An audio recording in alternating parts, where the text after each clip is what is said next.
Fin mai, les 26 prêtres de l'Église catholique, rémunérés jusqu'alors chaque fin de mois par la collectivité territoriale, n'ont pas reçu leur habituel émolument de salaire de catégorie B. L'Église catholique et les 26 prêtres concernés avaient décidé de contester en référé devant le tribunal administratif de Cayenne ce non-paiement de leur salaire par la collectivité. Ce matin, la décision du tribunal administratif est tombée, ordonnant au Conseil général de rémunérer les prêtres en plus de payer les frais de justice, à savoir 300 € par prêtre. Cette décision prise ce matin par le tribunal administratif ne perturbe en rien la décision du Conseil général.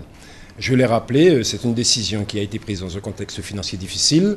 Et donc cette décision est doublement motivée par le fait que c'est une situation, comme je l'ai dit, éthique, selon l'éthique confessionnelle. Cela ne pouvait plus durer puisque nous sommes pratiquement le seul département à rémunérer les prêtres sur la base des deniers du contribuable, ce qui n'est pas le cas en Alsace-Moselle, puisque ce n'est pas le département qui paye, c'est bien l'État. Le président du Conseil général s'oppose à la décision du tribunal administratif de Cayenne. Selon Alain Tienlong, il faut corriger cette anomalie de l'histoire. Il n'est pas normal que la collectivité départementale, donc le contribuable, continue à prendre en charge la rémunération des prêtres. D'autre part, le Conseil général intentera une action en justice contre l'État pour le paiement consenti depuis la départementalisation, c'est-à-dire la prise en charge des prêtres sur la masse salariale. Donc, face à cette décision d'aujourd'hui, ce que je peux vous dire, c'est que non seulement j'ai donné l'instruction au Conseil du Conseil général, Maître Lingibé, d'attaquer cette décision qui a été prise, mais d'autre part, le Conseil général va donc intenter une action en justice contre l'État pour le rembourser toutes les sommes qu'il a payées depuis la départementalisation, c'est-à-dire la prise en charge des prêtres sur la masse salariale du Conseil général. Aujourd'hui, c'est un débat qui n'a plus vocation à rester dans les bureaux du tribunal administratif, mais aller sur la place publique. Et c'est le sens que je donne à mon intervention, c'est qu'aujourd'hui, face à un contexte financier difficile, face à une demande de l'État de réduire le personnel du Conseil général, face à une demande de l'État de participer au déficit national, eh bien, il est clair que le président que je suis est en responsabilité, je prends mes responsabilités, et nous commençons justement par réduire les personnels qui ne relèvent pas de notre obligation légale. Et comme je l'ai dit, effectivement, j'avais souhaité entendre donc la position du tribunal administratif. Maintenant, cela n'oblige en rien le Conseil général à payer les prêtres, puisque, je l'ai dit, c'est un débat politique. Et puis, bien sûr, comme je l'ai dit au préfet ce matin, à charge pour l'État de se mouiller dans cette affaire, puisque nous le voyons bien, plus qu'un dossier juridique, c'est un dossier politique que nous avons là.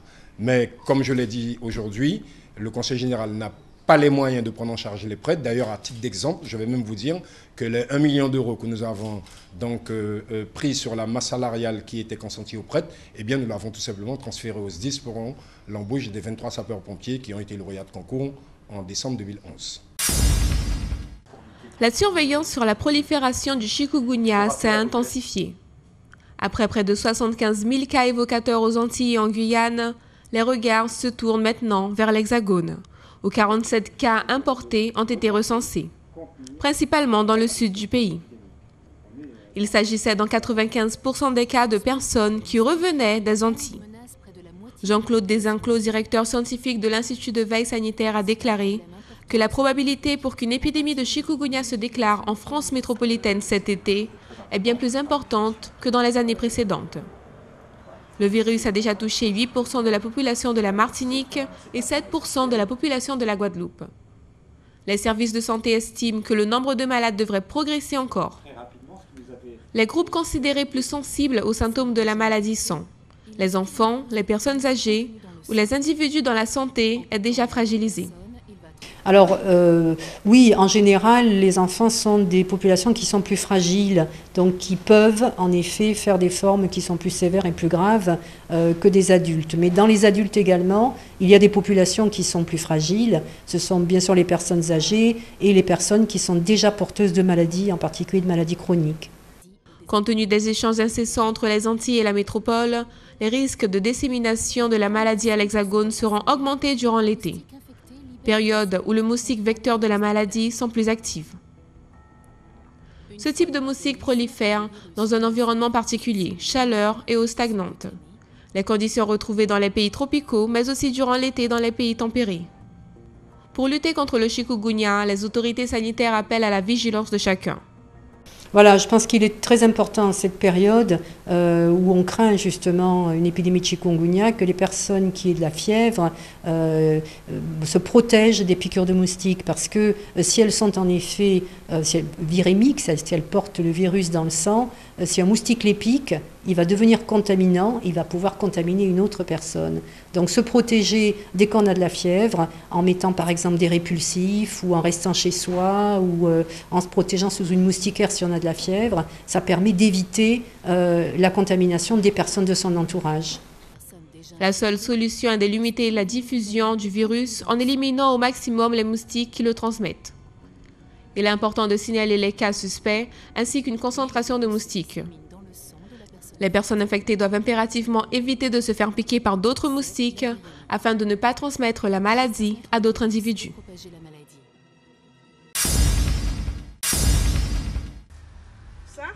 Construire sa propre maison fait partie des rêves d'une grande partie de la population. Mais le réaliser peut entraîner de graves maux de tête. Alors, les différents problèmes que je rencontre dans la maison, lorsqu'il pleut, il y a de l'eau qui rentre dans la maison, ni dans le salon, ni dans la chambre. J'ai des remontées d'eau dans l'évier. J'ai la canalisation derrière pour les salles d'eau qui tombent par terre. Et ça ne passe pas par le tuyau. J'ai la peinture qui est mal faite. J'ai toute la peinture qui est sortie. J'ai des carreaux cassés. J'ai l'électricité qui est mal faite. Il y a tellement de problèmes que je ne sais plus quoi faire. Marine Darcheville a réalisé la réhabilitation de sa maison avec l'aide du Pacte de Guyane, mais durant les travaux et après la conclusion, la propriétaire a constaté de nombreuses irrégularités, qui selon elle sont dues à des fautes professionnelles de la part du Pacte et de l'entrepreneur. C'est invivable. Je suis obligée de payer 2 loyers quand j'ai vu ça. Parce que c'est un moment que ça traînait. J'ai dit, bon, il faut que je rentre dans la maison. Et heureusement que je suis rentrée, ça va faire 2 semaines que je suis là, que j'ai pu voir qu'il y avait de l'eau qui rentrait dans la voiture, dans la maison. Lorsqu'il pleut, la porte que vous voyez là, on ne peut pas l'ouvrir. Quand j'ai fait la réclamation, qu'est-ce qu'ils m'ont fait avec monsieur le directeur, monsieur Julien? Il a fait mettre des taquets sur les portes pour pouvoir tenir la porte parce que c'était gonflé, parce qu'il y avait des creux. Moi, je trouve que ce n'est pas normal. Une maison qui vient juste d'être faite et c'était même pas encore livré, il y a des choses mal faites. Derrière, je me suis rouspétée. Pourquoi derrière? Parce que la plomberie qu'ils ont fait n'était pas bon. Si vous voyez ça, au lieu de mettre un... Je ne sais plus comment ça s'appelle, le monsieur, il a brûlé le tuyau et le tuyau ne reste pas. L'eau coule par terre. Il devait faire une fondation, faire un canal, je ne sais pas quoi, pour mettre le tuyau en dessous de la terre. Le tuyau est à vue d'œil, n'importe qui peut le casser. Qu'est-ce que monsieur le directeur m'a dit? Vous n'avez qu'à remblayer, vous n'avez qu'à faire une barrière pour que les gens ne puissent pas rentrer. Je prends l'argent où? Eux, ils ont déjà mangé tout l'argent. Comment je fais pour faire une barrière? Selon le directeur du Pacte de Guyane, la problématique est due à un problème personnel entre la propriétaire et l'entrepreneur. Le Pacte aurait fait le possible pour apporter des solutions et reste ouvert au dialogue. Le Pacte de Guyane est une association qui fait partie d'un réseau national. Elle a pour mission d'aider les propriétaires à monter un dossier de financement pour obtenir une subvention de l'État, de la région ou du Conseil général pour améliorer leur habitat ou construire. Le Pacte de Guyane existe depuis 1987 et peut intervenir sur l'ensemble du département. L'association a participé à l'amélioration de plus de 2800 maisons et à la construction de plus de 3000. Alors ce sont essentiellement des critères d'ordre financier par rapport au plafond de ressources, puisque ce sont des aides publiques. Donc il y a des plafonds de ressources au niveau de l'État et il faut donc être en dessous des plafonds de ressources en fonction de la composition de la famille pour avoir droit donc à une aide de l'État, donc une aide pour le montage du dossier dans le cadre du pacte. On est aussi sur la construction neuve, notamment l'accession sociale à la propriété, donc avec des personnes qui soit possèdent déjà un terrain, qui sont propriétaires et qui souhaitent monter une construction neuve, mais à condition effectivement aussi qu'on a des plafonds de ressources qu'il faut respecter. Jusqu'à la fin de ce reportage, nous n'avons pas réussi à joindre l'entrepreneur chargé de la construction. Pour éviter ce genre de situation, il est important de bien choisir les collaborateurs et de planifier chaque étape de la construction.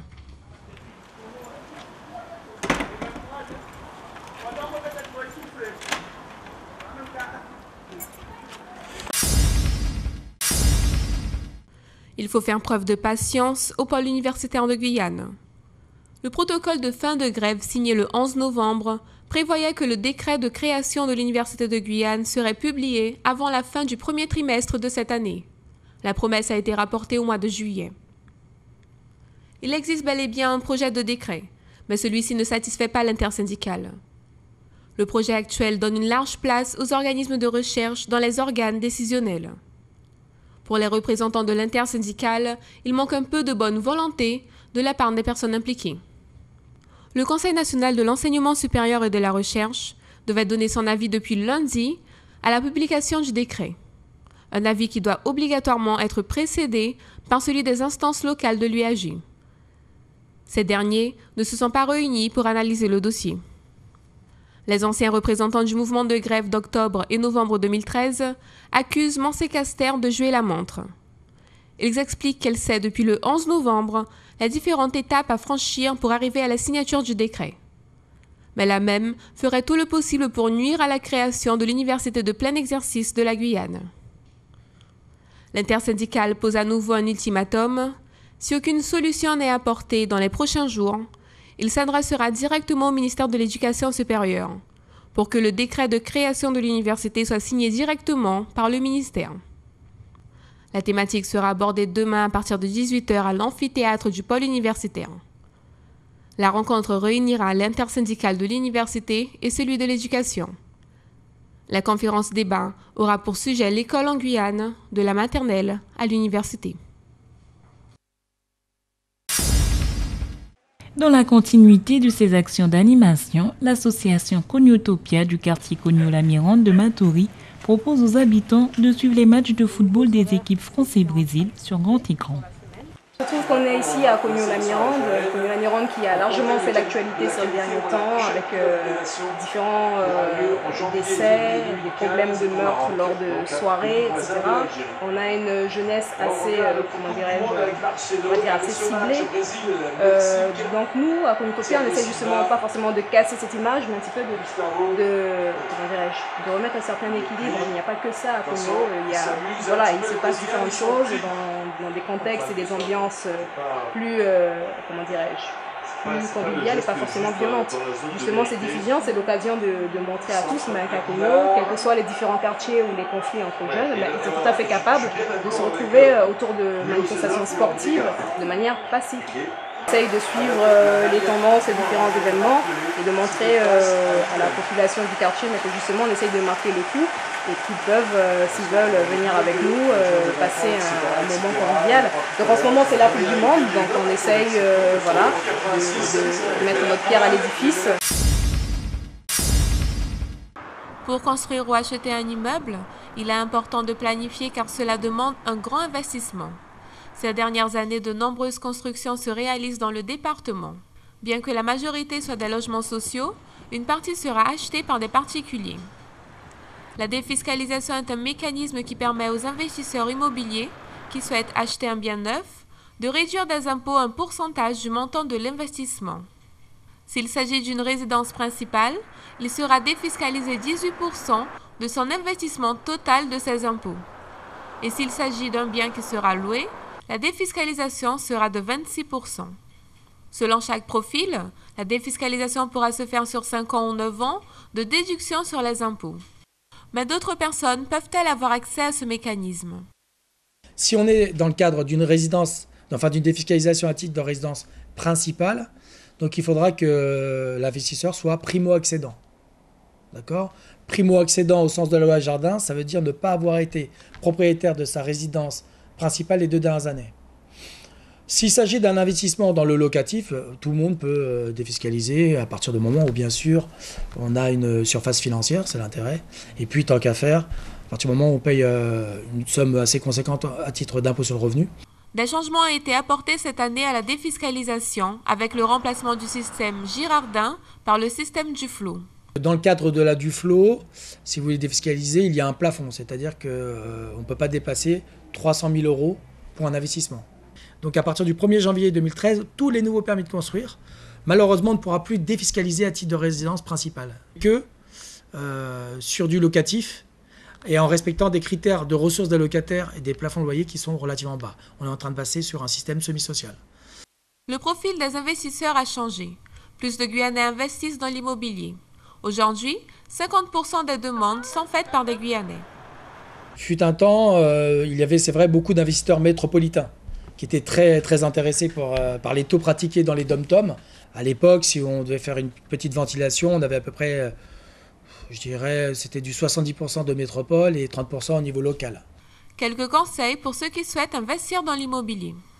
C'est d'abord de se rapprocher de sa banque, de son gestionnaire de compte. D'abord faire des simulations financières pour savoir quel est le budget global pour un éventuel investissement. Et c'est en fonction de cette surface financière que nous, professionnels de l'immobilier et spécialisés dans la défiscalisation, on va proposer aux investisseurs des biens en adéquation avec leur surface financière. Vous voyez ? En août prochain aura lieu la 3e édition des Journées des peuples autochtones, une initiative lancée en 2012 par la collectivité régionale, afin de rendre hommage au peuple premier de Guyane. Dans un contexte où la France ne reconnaît pas les populations autochtones en mettant en avant le préambule de la Constitution sur l'unité et l'invisibilité du peuple français. Les populations autochtones et bushlingués se trouvent sur le territoire de la Guyane. Elles ne se trouvent pas ailleurs. Et il y a un principe fondamental dans la Constitution, dans notre Constitution, l'article 1 qui précise que le peuple français est indivisible. Et donc, la France ne reconnaît pas les populations autochtones. Pourtant, c'est une réalité, puisque ces populations existent, que nous avons des chefs coutumiers, que nous avons des modes de vie que nous ne pouvons pas ignorer. Donc la position de la région Guyane, en tout cas de l'exécutif régional, c'est la reconnaissance de ces populations et il faut prendre à bras le corps donc les problèmes qui se trouvent pour y apporter donc des solutions.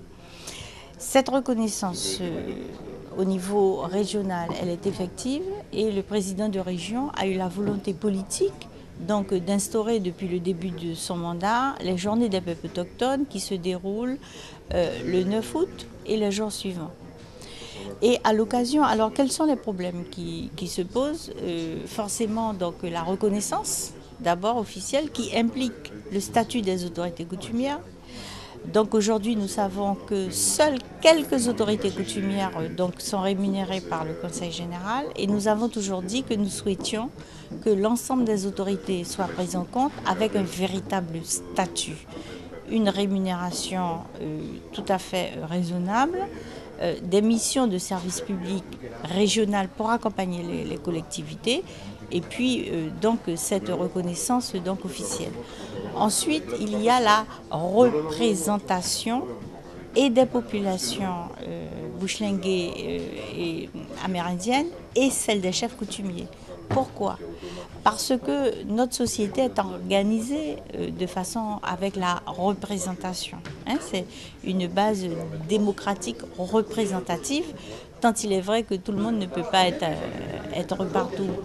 Donc, il faut organiser cette représentation. La drépanocytose touche 12% de la population guyanaise. Malgré la grande quantité de personnes atteintes par la maladie, elle reste considérée comme rare et inconnue. Aborder le sujet reste un tabou. Maladie des pauvres, des Africains. Le manque d'informations laisse la maladie génétique la plus répandue en France et probablement dans le monde avoir aussi statut de maladie mystérieuse. Il y a plusieurs choses qui rentrent en jeu. Il y a le fait que les malades eux-mêmes considèrent que la maladie c'est une malédiction, ou les familles considèrent que c'est une malédiction. Donc c'est un tabou, il ne faut pas en parler. Et ça fait déjà que la maladie, on en parle peu.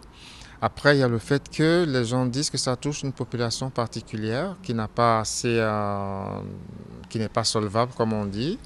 Ça fait que on n'en parle pas parce que à cause de cette solvabilité qui n'existe pas, il n'y a pas de recherche sur la maladie, il y a moins de recherche et donc voilà, ça c'est une des causes principales. On dit que la drépanocytose est une maladie de pauvres. Certainement, si nous devons traiter les complications, évidemment ce sont les complications qui sont lourdes pour la famille, pour la société. C'est la raison pour laquelle nous insistons de plus en plus sur la prévention, et la prévention, comme dans toutes les maladies, qui pourra vraiment être moins cher que guérir, que suivre cette maladie ou prendre la prise en charge médicale de cette maladie. La journée mondiale de la drépanocytose s'est déroulée hier. L'opportunité pour aborder librement le thème qui fait partie du quotidien de plusieurs milliers de Français. La drépanocytose est une maladie héréditaire qui se caractérise par l'altération de l'hémoglobine, la protéine responsable du transport de dioxygène dans le sang. Selon les dernières recherches, on estime que 50 millions d'individus sont drépanocytaires dans le monde. La drépanocytose, c'est une maladie génétique qui touche le globule rouge. Dans le globule rouge, nous avons l'hémoglobine qui est mutée. Donc chez les parents qui ont cette mutation, si la mutation se retrouve, les deux mutations se retrouvent chez l'enfant sera malade. Donc cette mutation anormale s'appelle l'hémoglobine anormale. Cette hémoglobine anormale, lorsque les deux se retrouvent chez l'enfant devient malade. Alors, comment ça se manifeste la drépanocytose? Cette mutation va faire que les globules rouges n'auront plus leur forme normale, ils vont se déformer suivant certaines conditions et ils vont bloquer les micro-vaisseaux dans l'organisme et c'est ça qui va entraîner la crise drépanocytaire. C'est vrai, c'est une maladie qui est une maladie génétique. Il faut avoir le gène transmis par ses parents pour pouvoir faire la maladie. Pour les personnes qui ont reçu le gène de la part de leur mère et de la part de leur père. Et les symptômes, ce sont des symptômes qui peuvent se découvrir dès l'enfance. À partir du 3e et 6e mois, on dit toujours c'est à partir de cet âge où l'hémoglobine fœtale, ça veut dire l'hémoglobine que l'enfant a développée pendant la période fœtale diminue, que tous les symptômes commencent. Les premiers symptômes de la maladie sont l'anémie, la fièvre et des douleurs osseuses. Pour plus d'informations sur la drépanocytose, contactez l'association Drépa Guyane ou votre médecin traitant.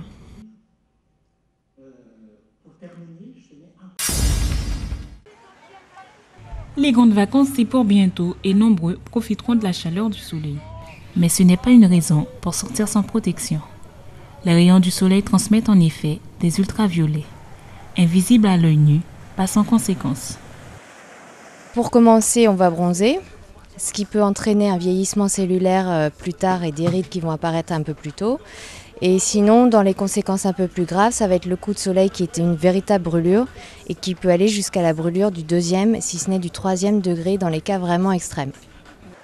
Une exposition d'une dizaine de minutes est souvent jugée bénéfique, puisqu'elle aide à synthétiser la vitamine D. En revanche, une exposition prolongée engendre des effets pervers, vieillissement de la peau, coup de soleil, cancer cutané. Pour continuer à flemmarder sous le soleil en toute sécurité, il est donc nécessaire de se protéger. Le meilleur moyen pour y parvenir est d'utiliser une crème solaire. Alors, la crème solaire va éviter, ou pour les peaux un petit peu mates et foncées, de foncer encore plus, ou pour les peaux un peu comme moi, de brûler tout simplement. La crème, en théorie, il faudrait l'utiliser dès qu'on sort dehors, c'est-à-dire quand on va dehors dans la rue pour acheter sa baguette de pain, on devrait en mettre normalement. Mais en général, on la met plutôt pour aller à la plage parce qu'on sait qu'on va s'exposer un long moment au soleil. Pour éviter d'avoir des répercussions, on met sa petite crème. 50 à 60% des cancers de la peau sont directement liés à une surexposition du soleil.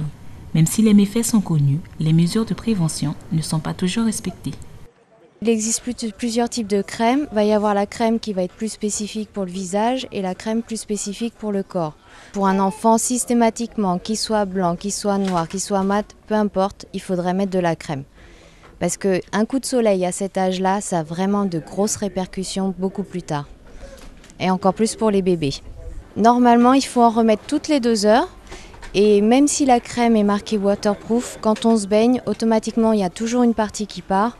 Donc quand on sort, on se sèche et on remet de la crème. Il faut en remettre tous les 2 à 3 heures et adapter l'indice à sa peau. Un indice 50 est conseillé pour les premières expositions, les peaux claires ou encore les enfants. Même si on ne se rend pas compte du danger, il est bien réel.